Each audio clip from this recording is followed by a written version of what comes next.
പ്രീസ് Lord, ദൈവനാമത്തിന് മഹത്വം ഉണ്ടാകട്ടെ.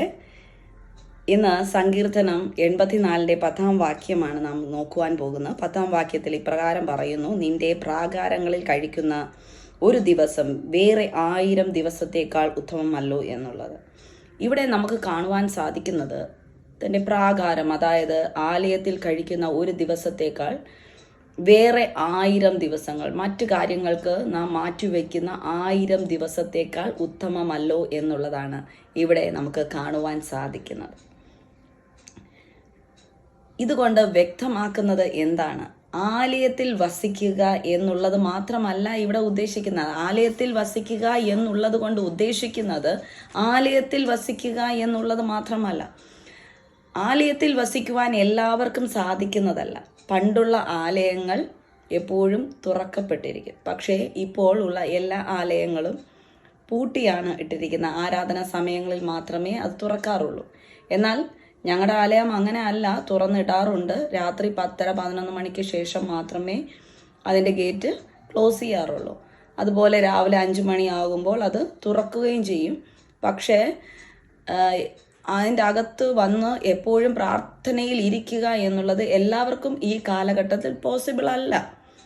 അതിൻ്റെ അകത്ത്, ആ കോമ്പൗണ്ടിനകത്ത് താമസിക്കുന്ന വ്യക്തികൾക്ക് മാത്രമാണ് ആലയത്തിൽ കഴിയുവാൻ കഴിയുന്നത്. എന്നാൽ സാധാരണയായും ആലയത്തിൽ വസിക്കുവാൻ സാധിക്കുന്നത് പാസ്റ്റർമാർക്കും അച്ഛന്മാർക്കും അങ്ങനെയുള്ള ആളുകൾക്ക് മാത്രമാണ്.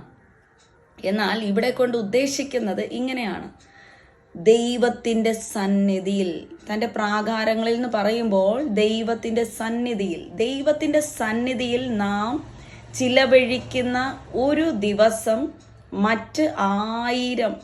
മറ്റ് കാര്യങ്ങൾക്ക് വേണ്ടി സ്പെൻഡ് ചെയ്യുന്ന 1000 ദിവസത്തേക്കാൾ ഉത്തമമാണ് എന്നുള്ളതാണ് ഇവിടെ വ്യക്തമാക്കുന്നത്. നാം കർത്താവിൻ്റെ സന്നിധിയിൽ കൊടുക്കേണ്ടുന്നതായ സമയം, നമുക്ക് ഒരു ദിവസത്തിൽ 24 മണിക്കൂർ ഉണ്ടെങ്കിലും 24 മണിക്കൂറും നാം ജോലി എന്ന് പറഞ്ഞുകൊണ്ട് ഓടിയിട്ട് യാതൊരു പ്രയോജനവുമില്ല. അവിടെ നാം എന്ത് തന്നെ സമ്പാദിച്ചാലും അത് നമുക്ക് മിച്ചം പിടിക്കുവാൻ, ബാലൻസ് പിടിക്കുവാൻ സാധിക്കത്തില്ല. എന്നാൽ നാം ദൈവസന്നിധിയിൽ ഇരിക്കേണ്ടുന്നതായ സമയം, നമുക്ക് എല്ലാത്തിനും ദശാംശം മാറ്റിവെക്കുക എന്നുള്ളത് നാം കേട്ടിട്ടുണ്ട്. 24 മണിക്കൂറിൻ്റെ ദശാംശമാണ് 2.5 മണിക്കൂർ.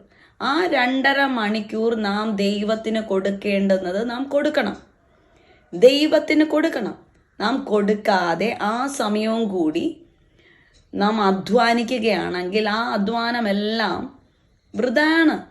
നമ്മുടെ ജീവിതത്തിൽ നാം ദൈവത്തിന് കൊടുക്കേണ്ടുന്നതായ സമയം ദൈവസന്നിധിയിൽ മാറ്റിവെച്ച് വചന വായനയ്ക്കും പ്രാർത്ഥനയ്ക്കും വചന ധ്യാനത്തിനും ആരാധനയ്ക്കുമായി മാറ്റിവെക്കുകയാണെങ്കിൽ നിശ്ചയമായും നമുക്ക് പിന്നെ നാം അധ്വാനിക്കുന്നതിൽ നിന്ന് നമുക്ക് മിച്ചം പിടിക്കുവാൻ സാധിക്കും. മറിച്ച് നാം ജോലി എന്നും നമ്മൾക്ക് സമ്പാദിക്കണം എന്നും ചിന്തിച്ചുകൊണ്ട് നാം ഓടുമ്പോൾ അതെല്ലാം പല രീതിയിൽ ആ സമ്പാദ്യങ്ങളെല്ലാം ചോർന്നു പോകുന്നതായിട്ട് നമുക്ക് കാണുവാൻ സാധിക്കും. രോഗമായിട്ടും ആ ഹോസ്പിറ്റലിലും അങ്ങനെ പല പല പല പല പ്രശ്നങ്ങളിൽ ചോർന്നു പോകുന്നതായിട്ട് നമുക്ക് കാണുവാൻ സാധിക്കും. എന്നാൽ നാം ദൈവത്തിന് കൊടുക്കേണ്ട സമയം നാം കൊടുത്തിട്ട് നാം ഓടുകയാണെങ്കിൽ ദൈവം അത് കണ്ടിട്ട് നമ്മുടെ അധ്വാനത്തെ അനുഗ്രഹമാക്കി നമുക്ക് തരും. മിച്ചം പിടിക്കുവാൻ, ബാലൻസ് കീപ്പ് ചെയ്യുവാൻ, സമ്പാദിക്കുവാൻ ഒക്കെ ദൈവം നമ്മെ കൃപ ചെയ്യും. അതുകൊണ്ടാണ് പറയുന്നത്, മുമ്പേ അവൻ്റെ രാജ്യവും നീതിയും അന്വേഷിപ്പിൻ, അതോടുകൂടി സകലതും നിങ്ങൾക്ക് ലഭിക്കുമെന്നുള്ളത്. നാം ആദ്യം ദൈവത്തിൻ്റെ ദൈവത്തിനായി നമ്മുടെ സമയം കൊടുക്കുക. നമ്മുടെ ദൈവത്തിനായി നമ്മുടെ സമയം കൊടുത്ത ഏത് ഭക്തന്മാരെ നാം നോക്കിയാലും അവർ വിജയിച്ചതായിട്ട് നമുക്ക് കാണുവാൻ സാധിക്കും. ദാവീദ് ഏറ്റവും കൂടുതലും ദൈവത്തെ ആരാധിക്കുന്നതിൽ, ദൈവത്തെ ആരാധിച്ച് നൃത്തം ചെയ്ത് മഹത്വപ്പെടുത്തുന്നതിൽ, കിന്നരം വായിച്ച് ആരാധിക്കുന്നതിൽ ഒക്കെ മുൻ സ്ഥാനം കൊടുത്തിരുന്നു. അതുകൊണ്ട് അവനെ ദൈവം രാജാവാക്കി മാറ്റി, അവനെ അനുഗ്രഹിക്കുവാനിടയായി. അതുപോലെ ഇയ്യോബ് ആരാധന ഒരു വീരനായിരുന്നു. അവനെല്ലാം നഷ്ടപ്പെട്ടെങ്കിലും അവൻ ദൈവത്തെ കളഞ്ഞില്ല, ദൈവത്തെ മുറുകെ പിടിച്ചു. അവന് സകലതും ദൈവം ഇരട്ടിയായി കൊടുക്കുവാനിടയായി. നമുക്ക് ഈ ലോകത്തുള്ള നമ്മുടെ അറിവിലുള്ള പല ഭക്തന്മാരെയും നാം നോക്കുകയാണെങ്കിൽ അവരെല്ലാം അനുഗ്രഹിക്കപ്പെട്ടതായും അവരുടെ തലമുറകളെല്ലാം അനുഗ്രഹിക്കപ്പെട്ടതായിട്ട് നമുക്ക് കാണുവാൻ സാധിക്കും. പണ്ട് കാലങ്ങളിൽ പട്ടിണിയുടെയും പരിപട്ടത്തിലും ആയിരുന്നു കൊണ്ട് ദൈവത്തിൻ്റെ വേല ചെയ്ത അനേകം ഭക്തന്മാരെ നമുക്ക് പരിശോധിക്കുമ്പോൾ അവരുടെ തലമുറകളെല്ലാം അനുഗ്രഹിക്കപ്പെട്ട നിലയിലേക്ക് എത്തിച്ചേർന്നത് നമുക്ക് കാണുവാൻ സാധിക്കും. അതുകൊണ്ട് ദൈവമക്കളായ നാം ഓരോരുത്തരും ദൈവത്തിൻ്റെ സന്നിധിയിൽ, ദൈവസന്നിധിയിൽ നമ്മുടെ ടൈം മാറ്റിവെച്ച്, നമ്മുടെ ആരോഗ്യത്തെ മാറ്റിവെച്ച്, നമ്മുടെ എന്തെല്ലാം നമുക്ക് ഒഴിച്ചുകൂടാൻ കഴിയില്ല എന്ന് നമുക്ക് തോന്നുന്ന കാര്യങ്ങളെയൊക്കെ മാറ്റിവെച്ച് ദൈവത്തിൻ്റെ പാദപീഠത്തിൽ, ദൈവത്തിൻ്റെ പ്രാകാരത്തിൽ നാം ഇരിക്കുവാൻ, മുഴങ്കാൽ മടക്കുവാൻ, ദൈവസന്നിധിയിൽ താഴ്ന്നിരിക്കുവാൻ, ദൈവരാജ്യത്തിനു വേണ്ടി അധ്വാനിക്കുവാൻ ഒക്കെ നാം ഇടയാവുകയാണെങ്കിൽ നമുക്ക് ദൈവരാജ്യത്തോട് അത് സുവിശേഷം പറയുവാൻ ഞങ്ങൾക്കറിയില്ല എന്ന് പലരും ചിന്തിക്കുന്നുണ്ടായിരിക്കും. നിങ്ങൾക്ക് ചെയ്യുവാൻ സാധിക്കും. നിങ്ങളുടെ സോഷ്യൽ മീഡിയയിലൂടെ വാക്യങ്ങൾ നിങ്ങൾക്ക് പ്രചരിപ്പിക്കാം. യേശു നൽകിയ വചനമാണ് നമ്മുടെ വചനം. ദൈവം നൽകിയ വചനമാണ് ബൈബിളിലുള്ള ഓരോ വാക്യവും നമ്മുടെ സോഷ്യൽ മീഡിയകളിലൂടെ നമുക്ക് പ്രചരിപ്പിക്കുവാൻ സാധിക്കും. അത് കാണുന്നവർക്ക് ദൈവം അവരെയും എപ്പോഴാണ് ഒരു വാക്യത്തിലൂടെ ഒരു വ്യക്തിയെ മാനസാന്തരപ്പെടുത്തുന്നത്, രൂപാന്തരപ്പെടുത്തുന്നത് നമുക്ക് പറയാൻ കഴിയുകയില്ല. ദൈവം അത്ഭുതവാനാണ്. ദൈവം പ്രവർത്തിക്കും.